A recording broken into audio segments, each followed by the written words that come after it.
Mira, amigas y amigos, estamos de vuelta fuera de orden y este foro para pensar qué normas, qué leyes, qué marco legal necesitaremos para la construcción de la nueva Venezuela. Y estamos con nuestros invitados, Luis Herrera Orellana y Marcelo Crobato.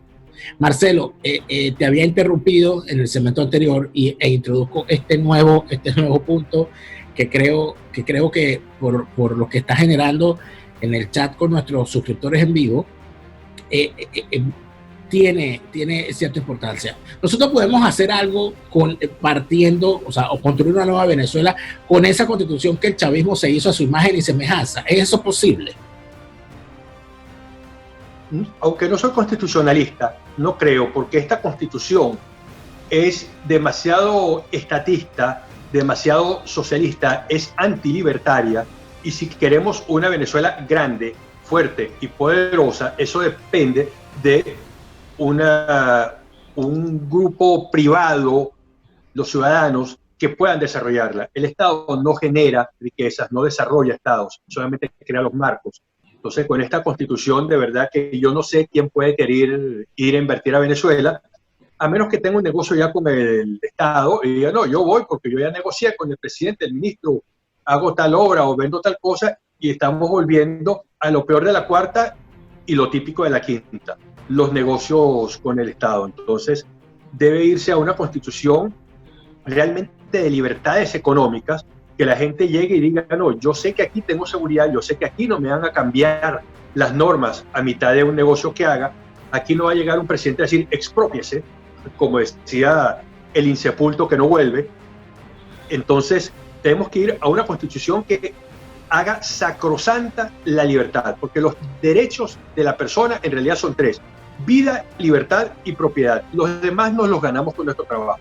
La vida tiene que estar garantizada, la libertad también, y la propiedad, porque si yo no tengo garantizada mi propiedad, ¿para qué voy a invertir? Yo voy a poner dinero en un país donde solo yo sabe cuáles serán las condiciones económicas y a lo mejor no me expropian, pero me extorsionan, o a lo mejor simplemente cambian las condiciones y mi negocio de un día para otro no vale nada. Entonces, es indispensable que la Constitución garantice un régimen de libertades económicas para que vengan a invertir. No es cuestión de darle el país a los extranjeros, es que todos quieran venir y decir, yo quiero poner mi dinero ahí. Porque viene un gringo, un sueco, un noruego, un inglés, un japonés y dice, yo quiero montar una empresa acá, y esa empresa va a producir productos que llenarán el mercado nacional, productos que se exportarán y traerán divisas, y también dará trabajo a una cantidad de venezolanos, pero también a pequeños empresarios, emprendedores que dirán, yo puedo hacer esto y puedo ser suplidor de aquella empresa. El desarrollo económico empieza por esa libertad que atraiga a los inversionistas. En Venezuela no existe. Entonces es fundamental, porque hasta que no haya este cambio económico, nadie va a invertir. Y si nadie va a invertir, no tendremos con qué hacer un país. Luis Herrera Orellana, ¿podemos construir un país viable en el postchavismo con esa constitución chavista? Para nada, Daniel. Estoy totalmente de acuerdo con lo que Marcelo ha planteado en su intervención reciente. Yo añadiría que la dificultad que Ana, creo, planteaba en el chat es interesante tomarla en cuenta porque es un asunto práctico. Entonces voy a ese punto para no redundar en lo que ya Marcelo muy claramente explicó.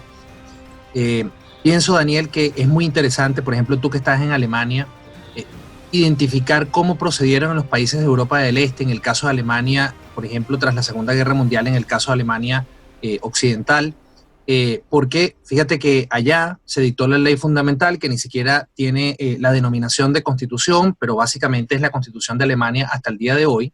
Y en muchos de estos casos no fue a través de procesos constituyentes, que son una, a mi juicio, gigantesca estafa para los países, costosa, inútil, fantasiosa, gaseosa, sino que fue, digamos, contrarreloj, porque lo que estaba en riesgo era la supervivencia de esos países de Europa del Este. Me estoy refiriendo a Polonia, Checoslovaquia, Hungría, Bulgaria, etc. Y en el caso de Alemania, pues necesitaba muy rápidamente reconstruirse. Entonces pienso que en primer lugar deberíamos tener muy presente lo que fueron esas experiencias de Europa del Este y dejar de estar mirando ejemplos que no nos corresponden mirar, porque es muy poco, si es que hay algo que aprender de ellos. Me refiero al caso español y al caso chileno, que tanto se invocan como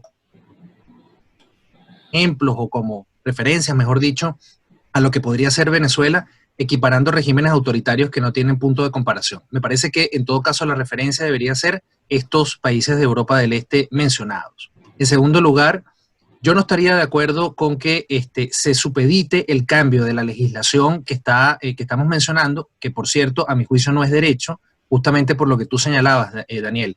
El derecho es entregar a cada quien lo que le corresponde, lo que le es debido. Y por supuesto la persecución, la servidumbre, la esclavitud, la tiranía no es lo que le corresponde al ser humano, que naturalmente ha de vivir en libertad. Por tanto, para mí lo que existe en Venezuela no es derecho, sino que son actos de fuerza, brutalidad, simplemente con forma de artículos legislativos, de normas publicadas en la Gaceta. Así que yo no entraría en mucha discusión de, bueno, mira, pero es que hay que seguir el procedimiento de formación de la ley derogatoria, porque eso básicamente es puros actos de fuerza. Pero decía que no supeditaría el cambio de lo que se está aplicando actualmente a nivel legislativo a que se haga el cambio constitucional. Es decir, yo avanzaría en paralelo. Hay que ir cambiando rápidamente, simplemente dictando la nueva legislación muy en el sentido que Marcelo decía, lo mínimo indispensable, mientras más es peor seguramente, así que solamente lo estrictamente necesario, con derogatorias bien precisas de todo lo que debe desaparecer para generar confianza y proteger la libertad en los distintos ámbitos, el económico, el político, el civil, etc. Y en paralelo decía ir preparando, ¿verdad?, lo que sería ese nuevo texto constitucional. Yo, la verdad, me manifiesto en contra de nuevamente convocar una asamblea constituyente. Esto me parecería un error garrafal. Incluso tendría muchas reservas de que eso se tenga que discutir nuevamente en un congreso, con todo lo que sería, digamos, esta cantidad de personas intentando colocar en esa nueva constitución. Me refiero a sectores políticos y los que fuera del poder están aliados con esos sectores políticos, contenidos a conveniencia. Ese es el gran problema, que la gente cuando exalta la democracia no se da cuenta de que hay seres humanos operando y que se mueven por incentivos. Entonces, si vamos a tener otra vez una constitución que sea una colcha de retazos incoherente, un poco como pasó en Colombia con la constituyente del 91, pues no va a servir de nada, porque eso tiene que ser, repito, por eso coloco el ejemplo de Alemania, algo similar a lo que es la ley fundamental alemana, algo básico, directo, concreto, lo más claro y preciso posible, y que fundamentalmente debería estar preparada por personas con conocimiento de lo que es el tema constitucional, obviamente con alguna representatividad de distintos sectores de la sociedad, pero en donde la estridencia en lo posible esté fuera, y en todo caso que ese documento tenga algún tipo de consulta popular para que tenga, digamos, el elemento democrático presente. Pero lo que es la vía de una asamblea constituyente o de un congreso que tenga poderes constituyentes y en donde esté toda, ¿verdad?, esta fauna política, repito, que normalmente lo que va a hacer es buscar su propio interés y no el interés de la ciudadanía, por ejemplo, limitando el poder, lo que decía Marcelo respecto de la educación. Es decir, no hay fuerzas políticas en general en Venezuela que vayan a tomar una decisión de limitar lo que ha sido el magisterio o lo que fue el magisterio en su momento y lo que hoy en día podemos tener allí a nivel burocrático. Entonces esto tiene que ser tarea de gente que tenga compromiso con la ciudadanía y no con agendas propias partidistas o ideológicas. Por eso, digamos, pienso que hay que avanzar en los dos ámbitos en paralelo, ir derogando, obviamente con el compromiso de que aunque eso no sea ajustado a lo que queda de constitución chavista, no se va a derogar y no se va a impugnar, sino que se va a esperar a que tengamos un nuevo texto constitucional de mínimos, no de máximos, no absurdo, no mentiroso como el que tenemos y de alguna manera lo que hemos tenido también en el siglo XX, para justamente poder darle piso jurídico y confianza definitivamente a esa legislación que se vaya dictando en todos estos ámbitos que hemos comentado en la conversación de hoy. Fíjense que tenemos comentarios en nuestro chat en vivo. Recuerden que este programa está siendo transmitido en vivo para nuestros suscriptores en Patreon. Y nos dice, por ejemplo, Rafael Morales nos indica lo que para él es lo primero. Lo primero es lo primero. Pena de muerte es la primera ley, dado la situación de anarquía existente. Lo que me gustaría entender es cómo se puede implementar esta ley el día 1 del después. Además, algunos detalles de la forma, es decir, la silla eléctrica, la horca, la inyección letal, etcétera. Para mí debe ser un evento público. Los demás temas son prioridad 2. Marcelo Crobato, tú que eres especialista en derecho penal. El tema de la pena de muerte ha sido una larga discusión en Venezuela. Sin embargo, hay que partir por decirlo primero, que Venezuela fue, creo que el primer país en abolir la pena de muerte, o uno de los primeros. pero además de eso, Venezuela es firmante de convenios internacionales que deja sin efecto la posibilidad de revertir la pena de muerte en Venezuela. Es decir, que inclusive estaríamos sujetos a tener que denunciar esos convenios internacionales firmados por Venezuela. Pero más allá de eso, desde tu punto de vista, como abogado penalista, como conocedor de las normas penales en Venezuela, ¿tú ves viable la aplicación de la pena de muerte en una Venezuela postchavista? Bueno, creo que a todo el mundo le encanta la idea de la pena de muerte, sobre todo para empezar a colgar a los tiranos y sátrapas que han destrozado el país. Creo que disfrutaríamos mucho ver a toda esta partida de delincuentes con 3 metros de soga colgando de los postes. El problema es que no se puede.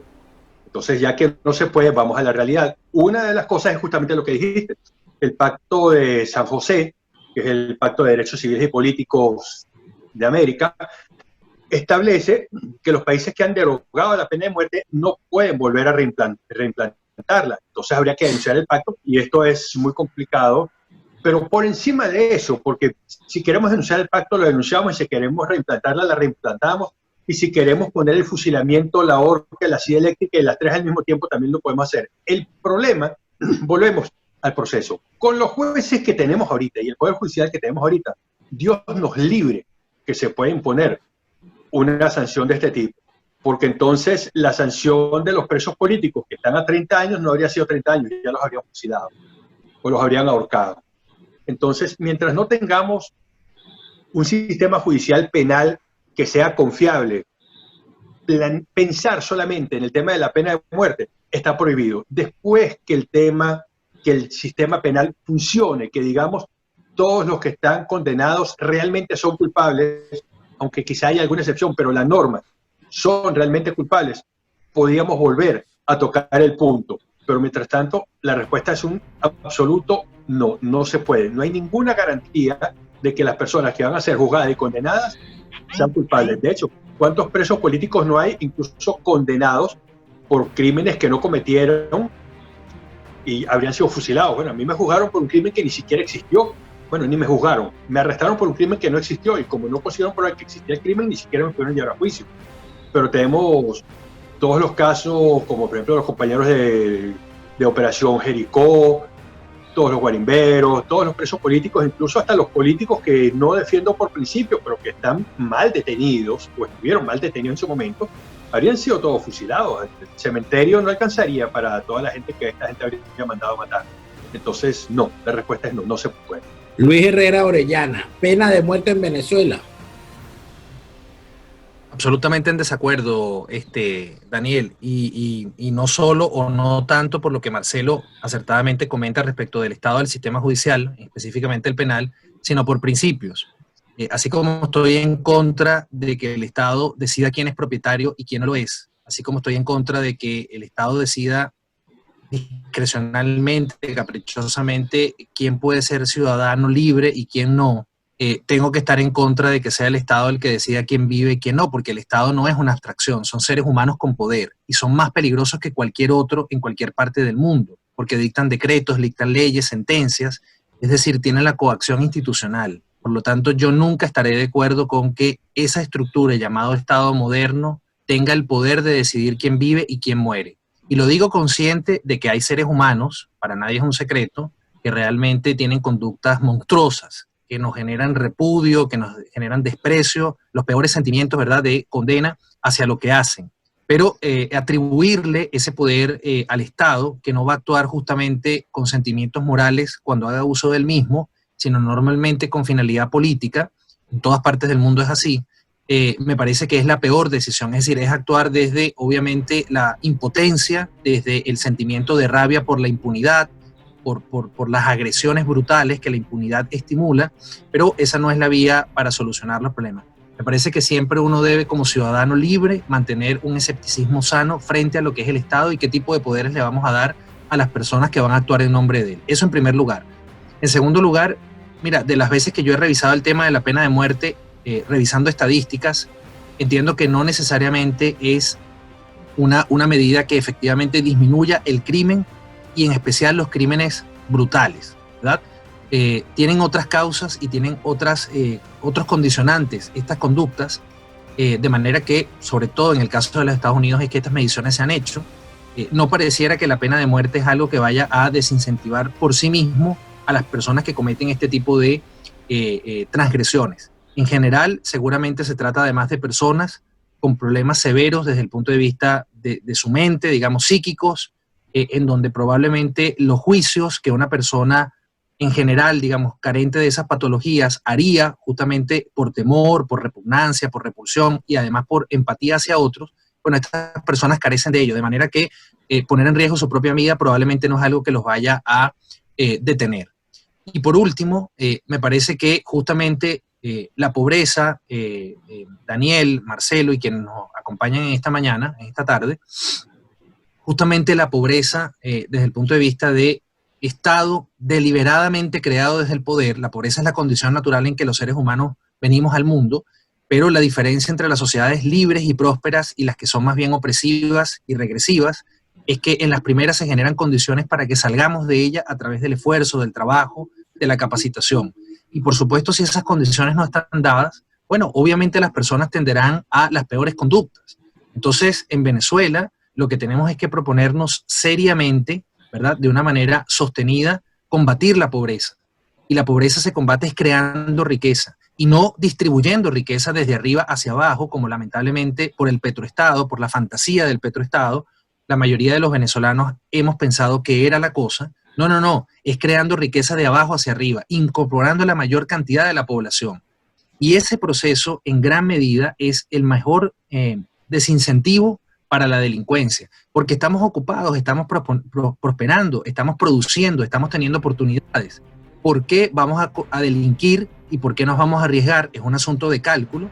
Si a través de vías correctas, lícitas, podemos obtener en general buenos resultados. Entonces me parece que más bien el esfuerzo debe ir por esta línea y no por atribuirle más poderes de los que en Venezuela ha tenido el Estado, y menos en una materia que desde el punto de vista del consenso internacional en materia de derechos humanos, como ya Marcelo lo explicaba, obviamente sería más bien un punto en contra, incluso desde el punto de vista quizás de la cooperación internacional para la reconstrucción. No quisiera soltar este tema porque el debate en el chat de nuestros suscriptores está orientado hacia el asunto. Dice Ana Crespo, la pena de muerte no, pero sí estirar los años de castigo, algo parecido a lo utilizado en los Estados Unidos. Así se acabaría el crimen en Venezuela. Dice Rubén Galindo, hay que buscar la forma y manera de la certeza del castigo para esa plaga chavista y para la falsaria y protibularia oposición. Quizá no llegamos hasta la pena de muerte, Marcelo, pero podríamos llegar, por ejemplo, a las cadenas perpetuas o a las penas acumulativas, por ejemplo. Perfectamente. Eso no hay nada que lo impida. Se pueden ampliar las penas. De hecho, hay personas que no pueden salir en libertad. Por darte un ejemplo, los pederastas. Una amiga mía que trabaja en prisiones me cuenta que entrevistó a un pedófilo europeo y él le dijo, es que ustedes me van a soltar, pero no deberían hacerlo, pero lo tienen que hacer, porque yo no voy a cambiar, yo simplemente me voy a ir a otro sitio donde sea más fácil, menos problemático, y voy a seguir con lo mío porque yo no puedo evitarlo. Entonces, hay delitos que tú tienes que aumentarles la pena porque no es posible cuando causa un daño tan grave. Incluso hay delitos atroces. Yo he visto casos donde la persona está por secuestro, homicidio calificado, una cantidad de cosas que si empezases a sumar las penas, incluso con la fórmula del Código Penal, estamos hablando de 50, 55 años, pero a los 30 cesa toda pena. Entonces debería poderse extender la pena. En algunos casos estamos hablando de homicidios múltiples. Tenemos el caso de los hermanos Fadul, que mataron a los hermanos y al chofer. Tenemos 4 homicidios calificados. Esta persona perfectamente podría haber llegado a 60 años el asesino, pero a los 30 sale, y el problema no es solo la cantidad de años y que a los 30 sale, es que si la pena es 30 años, a los 7 años y medio ya puede estar mirando alguna posibilidad. No, pero qué bueno que tocas ese tema, Marcelo, porque si de algo me he ocupado yo desde el momento en que ocurrió el crimen del hermano Fadul, que impactó a todo el mundo, es que a mí lo que me preocupaba precisamente, como ciudadano, no como especialista en leyes, era el tema de qué iba a pasar con esos involucrados. Y yo le he hecho seguimiento con el paso de los años. Yo me leí la sentencia entera, yo leí el relato de los asesinos, de cómo mataron a los niños, de cómo los mantuvieron allí bajo los efectos de alcohol y drogas para poderlos controlar, etcétera. Y resulta ser que el día de hoy, en este momento en el que estamos hablando, el 80% de los involucrados en el crimen de los hermanos Fadul ya están libres. Y buena parte de los que participaron nunca se les llevó a tribunales, nunca se les atrapó. Entonces, evidentemente, uno dice que sí, que la cuestión de la pena de muerte, yo en particular pienso que por lo que ya ustedes han expresado, me parece delicado y me parece peligroso. Pero tampoco yo quisiera que un asesino de niños, secuestrador y extorsionador, en 5 años ya está en la calle. Sí. Totalmente de acuerdo. Por eso es que las penas deben extenderse. Porque, fíjate, las medidas alternativas al cumplimiento de la pena o medidas de prelibertad, está establecido que a la cuarta parte de la pena tienes derecho a destacamento de trabajo. Eso quiere decir que puedes salir a trabajar y regresar en la noche al establecimiento, un establecimiento especial. Cuando cumples la tercera parte de la pena, tienes derecho a régimen abierto, que es parecido, pero los fines de semana te puedes ir a tu casa.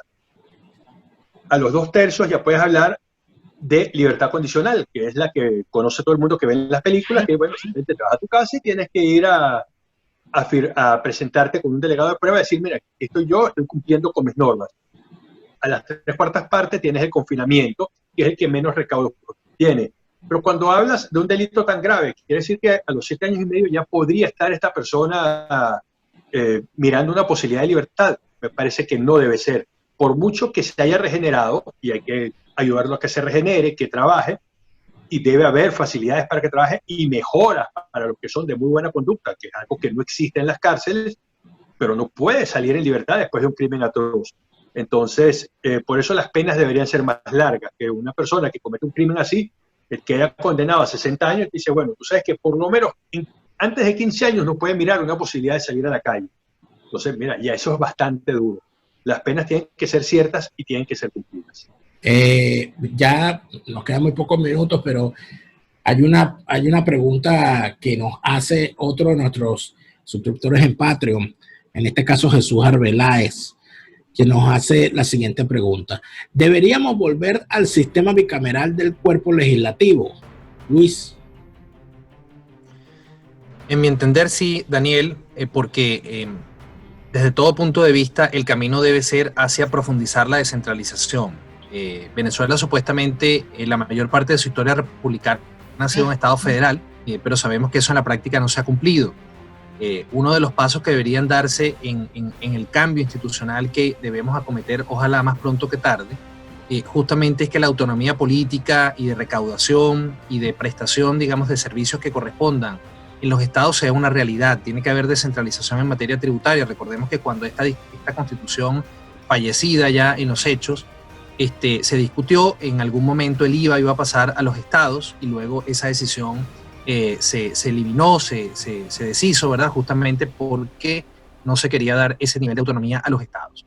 Entonces, tomando en cuenta que el fortalecimiento de los estados y, por supuesto, de los municipios debe ser el camino a seguir, porque eso además va a garantizar que haya mayor participación de los ciudadanos y mayor control de los ciudadanos en lo que es el proceso de toma de decisiones y ejecución y evaluación de esas decisiones. Bueno, es indispensable que exista un parlamento, un congreso en este caso, con 2 cámaras, porque el Senado es justamente la instancia en donde esos estados que conforman el territorio nacional tienen representación paritaria, es decir, en donde no se toma en cuenta la cantidad de población que está presente en ellos, sino que se toma en cuenta es la existencia de comunidad político-territorial dentro de lo que es el territorio de la República. Eso en primer lugar, digamos, por una razón de participación política, de representatividad.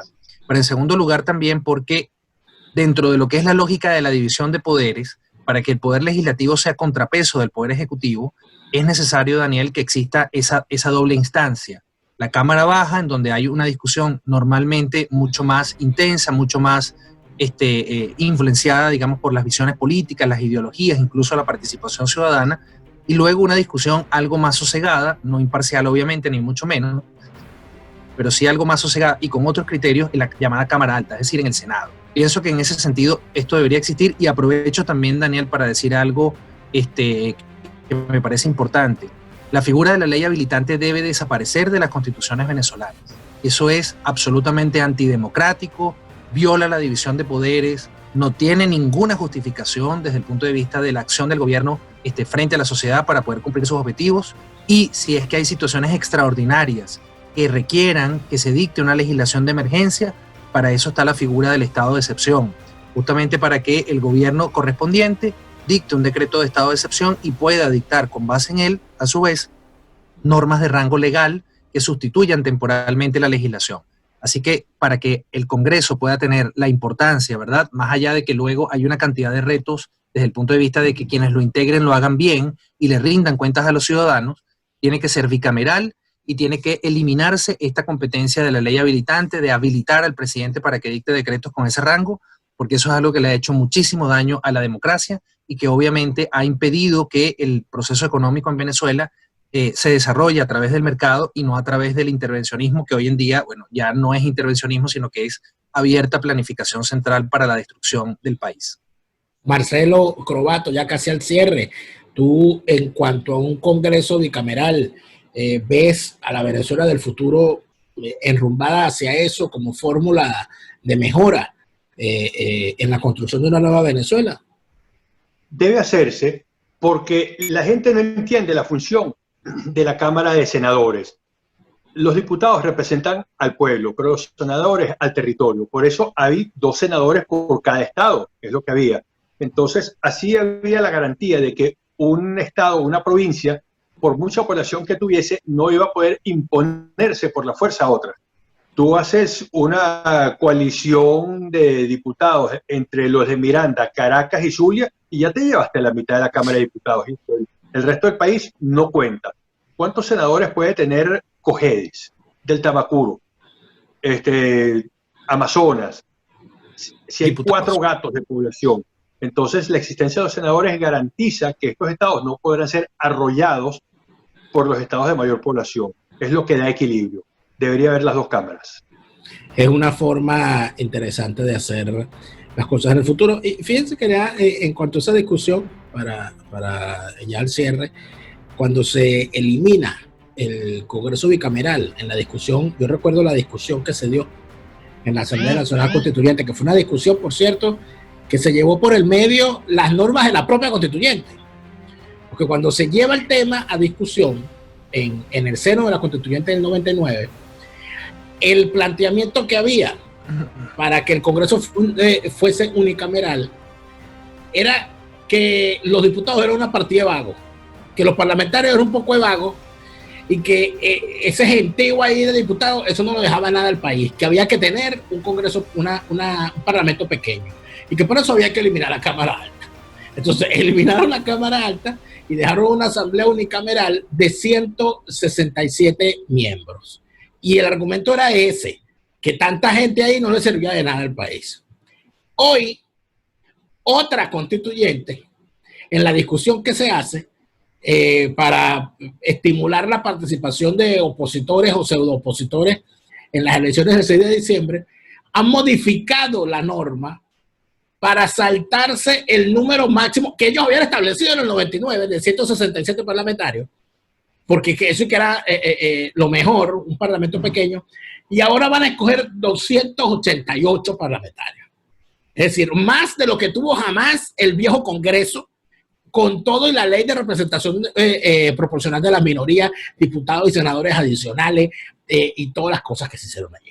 Entonces, uno viendo las cosas de esa manera, dice, bueno, ya la discusión se dio. O sea, el argumento que ellos usaron en el 99, de que un parlamento muy grande era un daño para el país, ellos mismos lo han derrumbado ahorita. Por lo tanto, no habría ninguna justificación para no restablecer un parlamento bicameral. Eso debería ser un tema de discusión en el futuro. De hecho,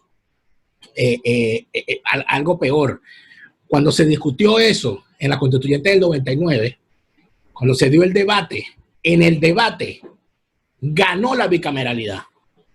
Es decir, cuando se sometió a debate, en la votación, dentro del propio chavismo, votaron que había que mantener la Cámara del Senado.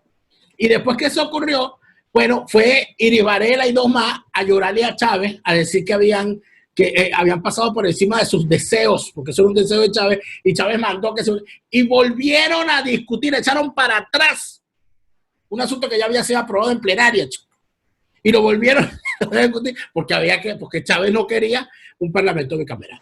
Por eso es que yo vuelvo y digo, ¿no? Y no me cansaré de decirlo, sin ser abogado y tener el conocimiento de nuestro invitado, pero con esa constitución chavista hecha a la medida de los deseos y de las puntadas intestinales que en el año 99 tenía Chávez, que luego fueron otras puntadas intestinales en el 2009 y que se murió Chávez, y entonces hay otro que tiene otras puntadas intestinales y entonces decide que son 280 diputados. Bueno, por ese camino, a punta de puntaditas, nosotros vamos a llegar aquí a tener, yo no sé qué se les va a ocurrir en el futuro, pero de lo que sí estamos seguros es que en el futuro vamos a necesitar leyes y vamos a necesitar además gente que haga las leyes con el conocimiento y digamos, la conexión con la realidad, porque no es lo mismo hablar de las leyes penales siendo abogado penal que siendo abogado penal, habiendo sido director de cárcel, habiendo sido policía y habiendo sido además preso político, como es el caso de Marcelo Croatto. Marcelo, te agradezco mucho por habernos acompañado en este foro la tarde de hoy. Gracias por la invitación, un saludo a todos, gracias por los que participaron en vivo. Y por supuesto no es lo mismo hablar de la confección de una ley y de cómo deberían ser las leyes si no las hemos padecido y no las hemos visto. Y además de eso, si no hemos vivido, porque yo creo que la edad de Luis Herrera Orellana, la edad para haber nacido en la Constitución del 61 y haber padecido en toda su vida profesional la Constitución del 99. No sé si me equivoco, Luis. Tal cual, Daniel, tal cual, así ha sido. O sea, así entonces, siendo así las cosas, seguramente, y ahora que estás en Chile, entiendo, donde las discusiones legales nunca llegan a estas exageraciones en las que llegamos a Venezuela, estoy seguro de que la experiencia que has logrado adquirir en este tiempo será valiosa en una Venezuela del futuro. Te agradezco mucho por habernos acompañado, Luis. Así es, Daniel, teniendo además la figura de Andrés Bello ahora muy presente, ¿no? Mucho más de la que de pronto uno en Venezuela la puede tener. Encantado de haber estado contigo, de participar, compartir con Marcelo. Marcelo, mi reconocimiento, mi respeto para todo lo que viviste y por estos aportes que estás haciendo. Y bueno, Daniel, a ti, muchas gracias como siempre y que sigan adelante estos aportes que también son muy valiosos y que sé que lo haces con mucha valentía y también con mucho profesionalismo. Así que un orgullo estar aquí con ustedes dos. Muchísimas gracias a los dos. Espero que haya sido de provecho esta conversación para todos ustedes, amigos. Trataremos de volver otra vez en otra conversación, en otro foro para pensar, y ojalá puedan en el futuro acompañarnos también nuestros invitados de hoy. Gracias a todos. El que sí no va a estar invitado nunca es Chávez, porque se murió. Eso está claro, ¿no? Aunque me digan odioso por eso. Hay una ley, la ley contra el odio, que es la que me quieren aplicar ahorita en Venezuela. Yo no sé si eso tiene parangón en alguna parte del mundo, ley contra el odio, pero sería bueno que algún día eso se llegara a discutir. Pero ya se nos ha acabado el tiempo. Gracias a todos, amigos, por habernos acompañado, y los dejo como todos los días con unos mensajes finales. Si quieres gasolina, hay que tumbar Maduro. Si quieres agua, hay que tumbar Maduro. Si quieres calidad de vida, hay que tumbar Maduro. Olvídate de lo demás. El que te diga lo contrario, el que te venga a vender ideas, que si de negociación, que si de elecciones con garantía, te está engañando. Eso es un estafador serial. Llévatelo por el medio también. Sácale la cruz. Ese bicho es un vampiro también. Es un zombie. Clávale la estaca. Huevones. Huevones. Son unos huevones. Si le sigues creyendo al chavismo, eres un huevón. Si le sigues creyendo a la oposición falsaria, eres un huevón. Si le sigues creyendo a Nicolás, eres un huevón. Si tú dices que Chávez vive, eres un huevón. Si tú dices, vamos bien, eres un huevón. Si tú dices, no, Guaidó no, eres un huevón. Si tú dices, no, Nicolás no, eres un huevón. Eres parte del problema.